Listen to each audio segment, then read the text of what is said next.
ദക്ഷിണേന്ത്യയിലെ ഏവിയേഷൻ ഹബ്ബായി മാറുകയാണ് സിയാലിന്റെ ലക്ഷ്യമെന്ന് മുഖ്യമന്ത്രി പിണറായി വിജയൻ. 1000 കോടിയുടെ പദ്ധതികളാണ് സിയാൽ നടപ്പാക്കുന്നത്. സിയാലിന്റെ പ്രവർത്തനം മറ്റു പൊതുമേഖലാ സ്ഥാപനങ്ങൾക്ക് മാതൃകയെന്നും മുഖ്യമന്ത്രി.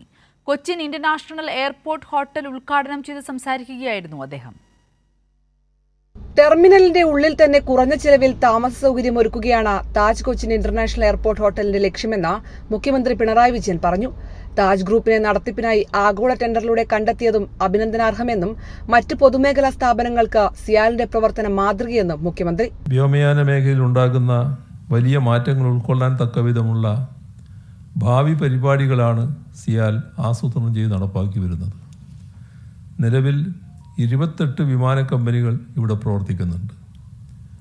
പ്രതിദിനം 225 സർവീസുകളാണ് സിയാൽ കൈകാര്യം ചെയ്യുന്നത്. ഇപ്പോൾ നടപ്പാക്കി വരുന്ന പ്രവൃത്തികൾ പൂർത്തിയാകുന്നതോടെ ദക്ഷിണേന്ത്യയിലെ ഏവിയേഷൻ ഹബ്ബ് എന്ന നിലയിലേക്ക് സിയാലിന് ഉയരാൻ കഴിയും. 1000 കോടിയുടെ പദ്ധതികളാണ് സിയാൽ നടപ്പാക്കുന്നത്. എല്ലാ പദ്ധതികളും 2026 പൂർത്തിയാക്കും. ദക്ഷിണേന്ത്യയിലെ ഏവിയേഷൻ ഹബ്ബായി സിയാൽ മാറുമെന്നും മുഖ്യമന്ത്രി പറഞ്ഞു. യാത്രക്കാർക്ക് പരമാവധി സേവനങ്ങൾ ഒരുക്കാനും പുതിയ സർവീസുകൾ ആരംഭിക്കാനും അടിസ്ഥാന സൗകര്യങ്ങൾ വികസിപ്പിക്കാനും സിയാൽ നടപ്പാക്കുന്ന മാസ്റ്റർ പ്ലാനിന്റെ ഭാഗമായാണ് ഹോട്ടൽ സമുച്ചയം നിർമ്മിച്ചത്.